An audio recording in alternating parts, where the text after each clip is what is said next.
नमस्कार आदरणीय गुरुजनों, रसिकजनों, प्यारे बच्चों। आज फिर हम एक नई कहानी लेकर आओ सुने कहानी के तीसरे एपिसोड में आपके सम्मुख हैं। आज की कहानी है ठेस, जो फणीश्वर नाथ रेणु जी द्वारा लिखी गई और कहानीकार हैं देवेंद्र चौबे जी, जो इसको आपके सम्मुख प्रस्तुत करने जा रहे हैं। आज की जो कहानी है ठेस, उसका एक विशेष महत्व है। वो ये कि हिंदी के प्रसिद्ध कथाकार फणीश्वर नाथ रेणु 1921 में जन्मे और इस वर्ष हम उनकी जन्म शती भी मना रहे हैं। और जो कोविड महामारी का दौर चल रहा है, जिसमें लगभग सभी कलाकार इस महामारी के दौर में परेशानियों से घिरे हुए हैं, ये कहानी काफ़ी कुछ एक कथाकार के माध्यम से एक कलाकार की वेदना को बताती है। ये कहानी है एक कलाकार जिसका नाम है सिरचन। सिरचन गांव में रहता है, बुनकर का काम करता है, मूलतः कारीगर है, चिक बनाता है। आजकल इस तरह की चीज़ें गांव में दिखाई भी नहीं देती हैं। इस कहानी के जरिए रेणु यह दिखाने की कोशिश करते हैं कि कलाकार आत्मसम्मान का भूखा होता है। उसे अपने काम की कीमत नहीं, प्यार चाहिए। लेकिन जब कोई उसे प्यार नहीं देता है और पैसा देकर उससे काम करवाना चाहता है या अपने पैसे की धौंस दिखाता है, तो कलाकार को ठेस लगती है। कलाकार का दिल टूट जाता है, उसका काम करने में फिर दिल नहीं लगता है। ये कहानी एक ऐसे कलाकार की कहानी है जिसकी ठेस लगने के कारण वह अपने काम को बीच में छोड़कर चला जाता है और फिर वापस नहीं लौटता है। लेकिन क्योंकि उसका काम उस गांव के परिवार की बेटी मानू की विदाई से जुड़ा हुआ है, जो कि ससुराल जा रही है, और ससुराल के लोगों ने उसे चिक की कुछ चीज़ें मंगवाने के लिए कहा है, तो रेणु दिखाते हैं कि कलाकार काम छोड़कर तो चला गया, लेकिन अपनी कारीगरी की उसे चिंता है, अपने गांव की बेटी के आत्मसम्मान की चिंता है। वह अपने घर में जाकर सारी चीज़ें बनाता है और जब बेटी मानू की विदाई हो रही होती है तो दौड़ते दौड़ते उसे सारा सामान दे देता है और सामान की कीमत नहीं लेता है और कहता है, सब चीज़ हैं दीदी, शीतल पाटी, चिक और एक जोड़ी आसनी कुश की। कितनी बड़ी बात है, एक कलाकार का दिल कितना बड़ा होता है, यह कहानी हमें बताती है। और ये कहानी हम आपको सुना रहे हैं गांधी जयंती के उपलक्ष्य में। गांधी जी का जंतर भी यही कहता है, जब भी आप कुछ अपने दिल में किसी किस्म का द्वंद्व पाते हैं, किसी किस्म का आपको संदेह होता है, आप अपने जो सबसे पुअरेस्ट ऑफ द पुअर है, जो सबसे गरीब है, उसके बारे में सोचिए और आप पाएंगे कि आपकी सारी प्लानिंग, आपकी सारी योजना सफल होती चली जाती है, क्योंकि आप उस सबसे नीचे के पायदान पर खड़े हुए व्यक्ति के बारे में सोचते हैं। सो इसी कहानी को हम इस बार की गांधी जयंती पर आपको सुना रहे हैं। हमारे बहुत ही जाने माने कथाकार डॉक्टर देवेंद्र चौबे जी के माध्यम से। डॉक्टर देवेंद्र चौबे जी हिंदी के जाने माने आलोचक, कहानीकार, कवि और इतिहासकार हैं। ग्रामीण इतिहास में उनकी गहरी दिलचस्पी है। 2004 में प्रकाशित उनका कहानी संग्रह कुछ समय बाद और 2016 में प्रकाशित उनका ऐतिहासिक दस्तावेज आधुनिक भारत के इतिहास लेखन के कुछ साहित्यिक स्रोत काफ़ी चर्चित हैं। एक लेखक के रूप में जापान, मॉरिशस, उज़्बेकिस्तान आदि देशों की यात्रा कर चुके देवेंद्र चौबे जी को वर्ष 2000 में लेखकों को दी जाने वाली संस्कृति मंत्रालय भारत सरकार की राष्ट्रीय फेलोशिप भी मिल चुकी है। फ़िलहाल चौबे जी जेएनयू में पढ़ाते हैं। तो चलिए चलते हैं सीसीआरटी के पुस्तकालय में एक नई कहानी सुनने, जो कि फणीश्वर नाथ रेणु जी द्वारा रचित ठेस है और कथाकार कहानी सुनाने जा रहे हैं प्रोफेसर देवेंद्र चौबे जी। रेणु सिर्फ लेखक ही नहीं थे, हमारे देश के, भारत के एक बहुत ही बड़े राजनीतिक कार्यकर्ता थे और उन्होंने 2 स्तर पर काम किया।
नमस्कार, मैं देवेंद्र चौबे। भारतीय समाज में कहानी कहने और सुनने की बहुत ही पुरानी परंपरा है और मुझे अच्छा लग रहा है कि CCRT की तरफ से इस तरह की गतिविधियां हो रही है जिसमें पुनः हम भारतीय समाज को कहानी कहने और सुनने की परंपरा से जोड़ने जा रहे हैं। तो आज हम लोग CCRT की तरफ से यह की जा रही है पहल, तीसरे एपिसोड आओ सुने कहानी पर हम आज बातचीत करने जा रहे हैं। और इस एपिसोड में आज हम लोग हिंदी के एक बहुत ही मशहूर कहानीकार, कथाकार और बड़े लेखक फणीश्वर नाथ रेणु के बारे में बातचीत करेंगे। रेणु जी हिंदी के ही नहीं भारतीय भाषाओं के बहुत बड़े लेखक हैं और इतने बड़े लेखक हैं कि आप मान कर चलिए कि उनका अनुवाद सिर्फ भारत की सभी भाषाओं में ही नहीं हुआ है, बल्कि दुनिया की जो बड़ी बड़ी भाषाएं हैं, फ्रांसीसी भाषा, जर्मन भाषा, रूसी भाषा, अंग्रेजी में, इन सभी भाषाओं में आप रेणु की कहानी को पढ़ सकते हैं। तो कई बार लगता है कि कहानी सिर्फ पढ़ने की मतलब चीज़ नहीं होती है, कहानी कहने की भी और कहानी सुनने की भी चीज़ होती है। और इसीलिए जब मुझे लगा कि हम एक ऐसे लेखक के बारे में बात करने जा रहे हैं जो हिंदुस्तान के एक बड़े कथाकार हैं और उनका जन्म 1921 के मार्च महीने में हुआ था, तो मुझे अच्छा लग रहा है कि हम उन पर या उनकी कहानी आपसे सुनाने जा रहे हैं। उनके जन्म के 100 साल पूरे हो गए हैं और पिछला साल उनकी जन्मशती वर्ष था। यह हमारे लिए भी बहुत ही गर्व की बात है, CCRT के लिए भी, और ख़ासकर उन सभी के लिए जो हिंदुस्तान में, भारत में कथा में कहानी कहने और सुनने की परंपरा में विश्वास करते हैं। तो आखिर रेणु का महत्व क्यों इतना बड़ा है? रेणु सिर्फ लेखक ही नहीं थे, हमारे देश के, भारत के एक बहुत ही बड़े राजनीतिक कार्यकर्ता थे और उन्होंने 2 स्तर पर काम किया। 1921 में उनका जन्म हुआ था, लेकिन 1942 के स्वाधीनता आंदोलन में उन्होंने भाग लिया, भारत छोड़ो आंदोलन में, और फिर कहा जाता है कि नेपाल की क्रांति में भी उन्होंने भाग लिया और उसके नाम से उनकी किताब ही छपी है, नेपाल क्रांति कथा करके, 1950 में छपी है। लेकिन जिस बात की तरफ मैं आप लोग को कहानी बताने जा रहा हूँ, जब रेणु का उपन्यास 1954 में छपा मैला आंचल, तो पूरे हिंदी साहित्य में, भारतीय साहित्य में तहलका मच गया। पहली बार हिंदुस्तान के उत्तर भारत के एक गांव की कहानी कही गई थी, पूर्णिया के गांव की इलाके की कहानी कही गई थी। और उत्तर भारत का जो भारतीय समाज है, जो भारत की जो पूरी की पूरी जो सामाजिक व्यवस्था है, वाकई अगर किसी को गांव को समझना है, भारत के गांव को समझना है, तो आपको रेणु के मैला आंचल को जरूर पढ़ना चाहिए। और उसके बाद उनके बहुत सारी किताबें छपी, पढ़ती परी कथा छपी, फिर कहानी संग्रह ठुमरी छपा, आदिम रात्रि की महक, ऐसी कई सारी किताबें छपी। और उनका जो सबसे चर्चित किताब रही, जिसे हम लोग संस्मरण कहते हैं, ऋण जल धन जल, कहा जाता है कि पूरे भारतीय साहित्य में अद्भुत किताब है। और इतनी अद्भुत किताबें पढ़ेंगे तो आप दंग रह जाएंगे, रेणु कैसी भाषा का इस्तेमाल करते हैं, जैसा समाज, जैसे लोग, उसी की भाषा में उस समाज की कहानी कह रहे हैं। यह कला बहुत ही कम कहानीकारों के पास होती है। कहानीकार तो बहुत होते हैं, वो एक ही ज़बान में सबकी कहानी कहते रहते हैं, चाहे गांव का आदमी हो, शहर का आदमी हो, अफसर हो। लेकिन रेणु बारीकी के साथ जो जैसा आदमी है, जहाँ का आदमी है, जिस समाज का आदमी है, उसी समाज की कहानी बारीकी से और धीरे धीरे कहते जाते हैं। और इसीलिए मुझे लगा कि रेणु को समझने के लिए बहुत ज़रूरी है कि उनकी कोई कहानी हम आपके साथ सुनाएं, आपको सुनाएं। और इसीलिए आज मैं रेणु की जिस कहानी को सुनाने जा रहा हूँ, उसका नाम है ठेस। अब ठेस से आपको लगेगा, ठेस का मतलब जो दिल में एक तरह से दर्द उठे, ठेस कोई आपको हर्ट करे। और यह हर्ट या जब दिल को ठेस जब किसी कलाकार को पहुंचती है तो उसे बहुत दर्द होता है, उसे बहुत दुख होता है, क्योंकि कलाकार एक अलग तरह का जीव होता है। उसे मतलब पैसे का मोह नहीं होता है, उसे समाज में सम्मान का मोह होता है, वह एक तरह से यश का भूखा होता है। वह चाहता है कि लोग उसकी कारीगरी की तारीफ़ करें, उसके बारे में बातचीत करें, बताएं कि कैसे इस कपड़े पर अगर ये रंगीन बुनाई है तो इस बुनाई की क्या खासियत है, उसमें आखिर उस कलाकार ने क्यों इस तरह से ब्लू, पीले, लाल रंग का इस्तेमाल किया है। और अगर समाज के लोग इस तरह से बातचीत नहीं करते हैं तो कलाकार को बहुत दुख होता है। और सबसे अधिक दुख पहुंचता है कलाकार को तब जब कोई उसके साथ एक तरह से दुर्व्यवहार करता है। तो जो कहानी मैं आपके सामने रखने जा रहा हूँ वह हिंदी की बहुत ही मशहूर कहानी है। एक ग्रामीण कलाकार सिरचन की कहानी है, सिरचन राय की कहानी है। और सिरचन राय एक गांव में रहते हैं और चिक की कारीगरी में बहुत ही महारत हासिल है।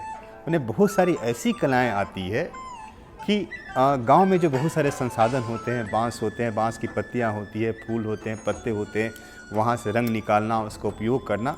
और वाकई मतलब जिस ज़माने में रेणु ये सारी बातें कह रहे थे, उस ज़माने में मतलब एक कलाकार जो किसी संसाधन के लिए बाहर नहीं भागता है, गांव में जो भी चीज़ें मौजूद है उसी को लेकर के अपनी कहानी, अपनी बात, अपनी कला समाज के सामने लेकर के आता है। तो आइए हम लोग रेणु की यह कहानी सुने ठेस। यह कहानी फणीश्वरनाथ रेणु ने बहुत पहले लिखी थी और कहा जाता है कि यह कहानी रेणु जी भी रहे थे। और कई बार होता है कि जब कहानीकार कोई कहानी लिखता है तो उसको जीता भी है, बिना जिए कोई कहानी नहीं कही जा सकती है। और बहुत बारीकी के साथ रेणु जो हैं एक गांव के कलाकार सिरचन की कहानी कह रहे हैं। तो आइए हम आपको यह कहानी सुनाने जा रहे हैं और हम कहानी सुनते हैं। खेती बाड़ी के समय गांव के किसान सिरचन की गिनती नहीं करते। लोग उसको बेकार ही नहीं बेगार समझते हैं, इसलिए खेत खलिहान की मजदूरी के लिए कोई बुलाने नहीं आता। सिरचन को क्या होगा उसको बुलाकर? दूसरे मजदूर खेत पर पहुंचकर 1/3 काम कर चुकेंगे, तब कहीं सिरचन राय हाथ में खुरपी लिए दिखाई पड़ेंगे। पगडंडी पर तौल तौल कर पांव रखता हुआ धीरे धीरे। मुफ्त में मजदूरी देनी हो और बात है। आज सिरचन को मुफ्तखोर, कामचोर या चटोर कह ले कोई। एक समय था जबकि उसकी मड़िया के पास बड़े बड़े बाबू लोग की सवारियां बंधी रहती थी। उसे लोग पूछते ही नहीं थे, उसकी खुशामद भी करते थे। अरे सिरचन भाई, अब तो तुम्हारे ही हाथ में यह कारीगरी रह गई है। सारे इलाके में एक दिन भी समय निकाल कर चलो। कल बड़े भैया की चिट्ठी आई है शहर से। सिरचन से एक जोड़ा चिक बनवा कर भेज दो। मुझे याद है मेरी माँ जब कभी सिरचन को बुलाने के लिए कहती, मैं पहले ही पूछ लेता, भोग क्या क्या लगेगा। माँ हंसकर कहती, जा जा, बेचारा मेरे काम में पूजा भोग की बात नहीं उठाता कभी। ब्राह्मण टोली के पंचानन चौधरी के छोटे लड़के को एक बार मेरे सामने ही बेपानी कर दिया था सिरचन ने। तुम्हारी भाभी नाखून से खांट कर तरकारी परोसती है। अरे इमली का रस साल कर कढ़ी तो हम कहार कुम्हारों की घरवाली बनाती है, तुम्हारी भाभी ने कहाँ से बनाई? इसलिए सिरचन को बुलाने से पहले मैं माँ से पूछ लेता। सिरचन को देखते ही माँ हुलस कर कहती, आओ सिरचन आओ, आज नेनू मथ रही थी तो तुम्हारी याद आ गई। घी की दाढ़ी के साथ चूड़ा तुमको बहुत पसंद है ना? और बड़ी बेटी ने ससुराल से संवाद भेजा है, उसकी ननद रूठी हुई है और मोती के शीतल पार्टी के लिए।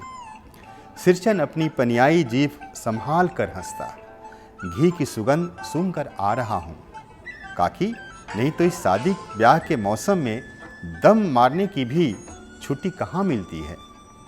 सिरचन जाति का कारीगर है। मैंने घंटों बैठकर उसके काम करने का ढंग देखा है।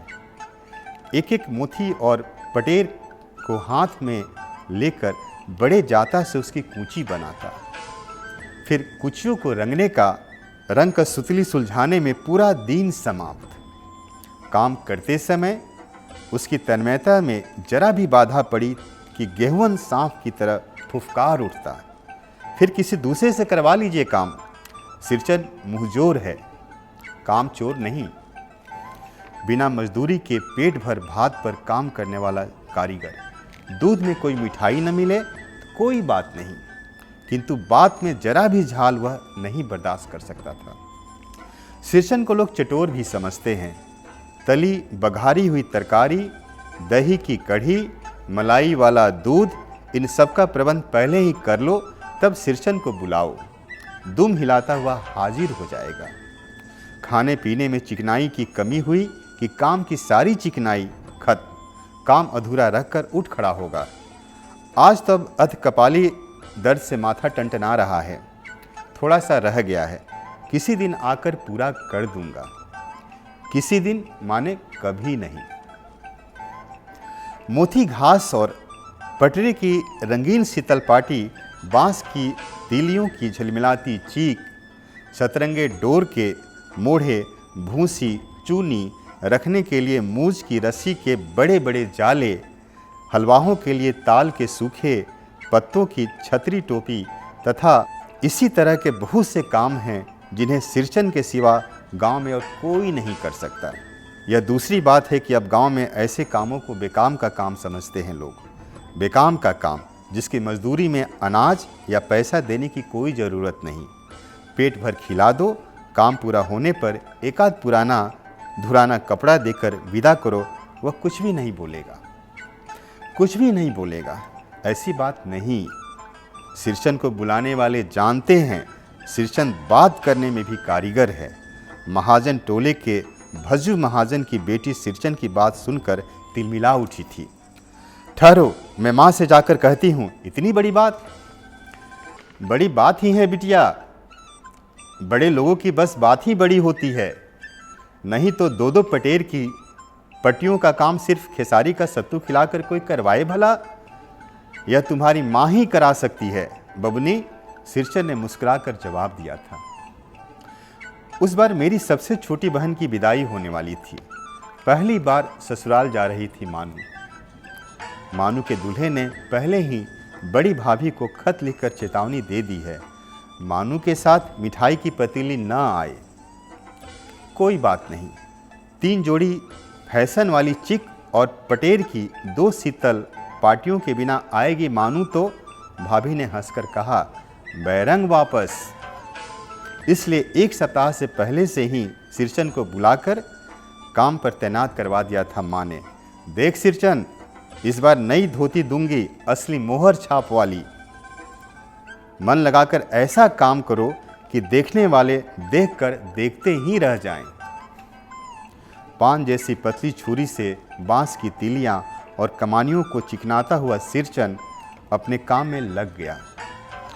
रंगीन सुतलियों से झब्बे डालकर वह चिक बुनने बैठा।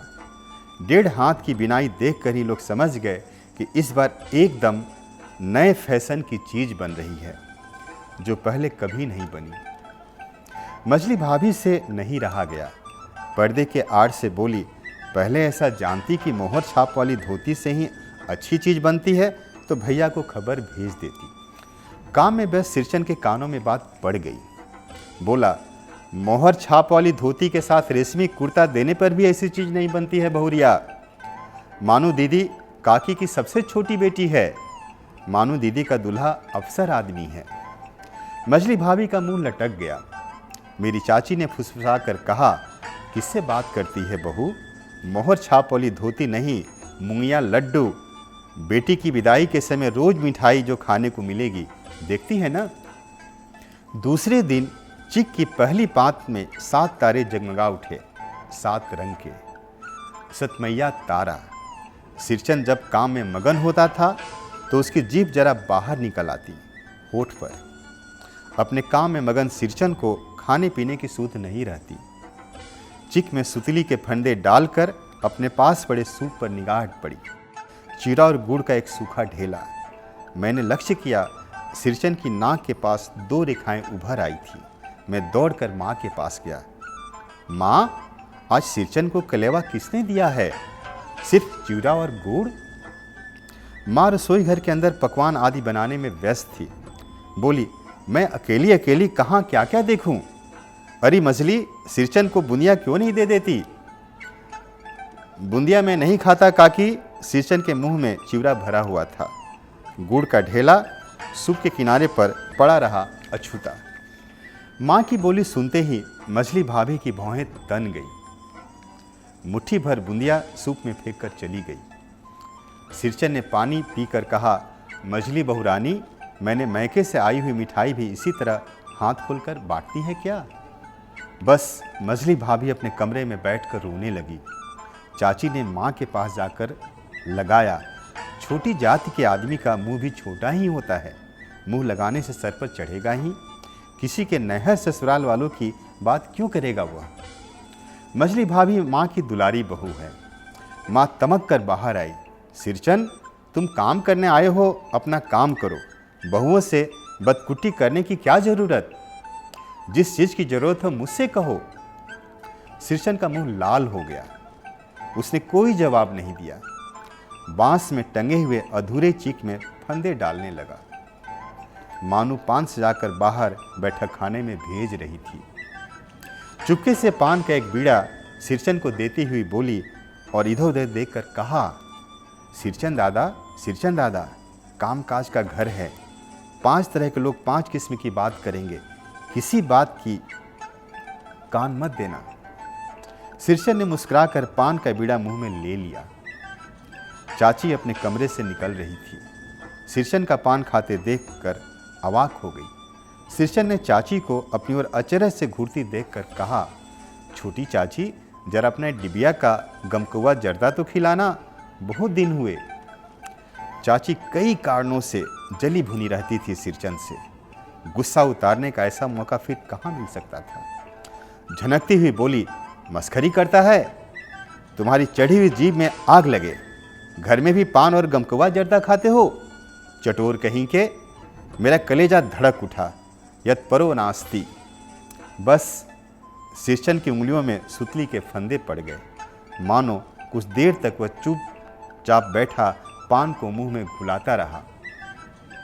फिर अचानक उठकर पिछवाड़े पिक थुक आया। अपनी छुरी, हंसिया वगैरह समेट संभाल कर झोले में रखा। टंगे हुई अधूरी चीक पर निगाह डाली और हनहनाता हुआ आंगन के बाहर चला गया। चाची बड़बड़ाई, अरे बाप रे बाप, इतनी तेजी, कोई मुफ्त में तो काम नहीं करता। 8 रुपये में मोहर छाप वाली धोती आती है। इस मुँह झौंसे के मुंह में लगाम है, ना आँख में सील। पैसा खर्च करने पर सैकड़ों चीक मिलेंगी। बांतर टोली की औरतें सिर पर गट्ठर लेकर गली गली मारी फिरती हैं। मानो कुछ नहीं बोली, चुपचाप अधूरी चीक को देखती रही। 7 तारे मंद पड़ गए। माँ बोली, जाने दो बेटी, जाने दो, जी छोटा मत कर, मानू मेले से खरीद कर भेज दूंगी। मानू को याद आया, विवाह में सिरचन के हाथ की शीतल पाटी दी थी माँ ने।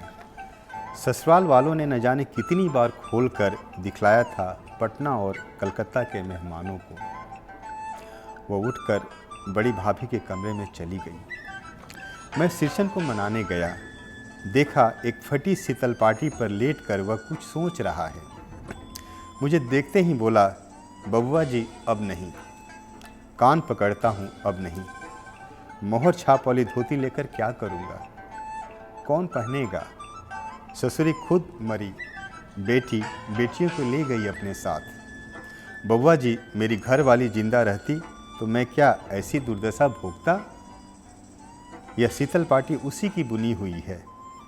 इस शीतल पाटी को छूकर कहता हूँ अब यह काम नहीं करूँगा। गांव भर में तुम्हारी हवेली में मेरी कदर होती थी। अब क्या। मैं चुपचाप वापस लौट आया।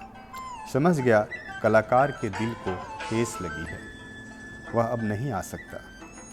बड़ी भाभी अधूरी चीक में रंगीन छींट के झालर लगाने लगी। यह भी बेजा नहीं दिखाई पड़ता, क्यों मानू। मानू कुछ नहीं बोली, बेचारी। किंतु मैं चुप नहीं रह सका। चाची और मछली भाभी की नज़र न लग जाए इसमें भी। मानू को ससुराल पहुंचाने मैं ही जा रहा था।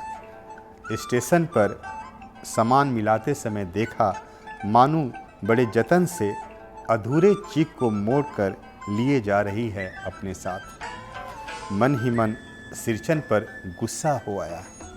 चाची के सुर में सुर मिलाकर कोसने को जी हुआ। कामचोर, चटोर। गाड़ी आई। सामान चढ़ाकर मैं दरवाज़ा बंद कर रहा था कि प्लेटफॉर्म पर दौड़ते हुए सिरचन पर नज़र पड़ी। बबुआ जी, उसने दरवाज़ा के पास आकर जोर से पुकारा। क्या है? मैंने खिड़की से गर्दन निकालकर झिड़की के स्वर में कहा। सिरचर ने पीठ पर लादे हुए बोझ को उतारकर मेरी ओर देखा। दौड़ता हुआ आया हूँ, दरवाज़ा खोलिए। मानू दीदी कहाँ हैं? एक बार तो देखूं। मैंने दरवाज़ा खोल दिया। सिरचंद दादा मानो इतना ही बोल सकी। खिड़की के पास खड़े होकर सिरचंद ने हकलाते हुए कहा, यह मेरी ओर से है, सब चीज़ है दीदी। शीतल पाटी, चीक और एक जोड़ी आसनी कूस की। गाड़ी चल पड़ी। मानू मोहर छाप वाली धोती का दाम निकाल कर देने लगी। सिरचंद ने जीभ को दांत से काट कर दोनों हाथ जोड़ लिए। मानू फूट फूट कर रो रही थी। मैं बंडल को खोल कर देखने लगा। ऐसी कारीगरी, ऐसी बारीकी, रंगीन सुतलियाँ के फंदों का ऐसा काम पहली बार मैं देख रहा था। तो कहानी हमारी यहीं समाप्त होती है और हम कह सकते हैं कि एक कलाकार के दिल को ठेस लगी थी, लेकिन कलाकार ने जो प्रॉमिस किया था मानू के साथ कि उसे शीतल पाटी देगा, वह बना कर लाता है और उसकी कोई कीमत नहीं लेता है। तो वाकई गांव के कलाकार जो होते हैं वे कीमत के लिए काम नहीं करते, उन्हें यश की भूख होती है। वह प्यार के दो वचन सुनना चाहते हैं। मित्रों, हमारी कहानी अब यहीं समाप्त हो रही है और फिर जल्द ही हम दूसरी कहानी के साथ आपसे मिलेंगे। नमस्कार।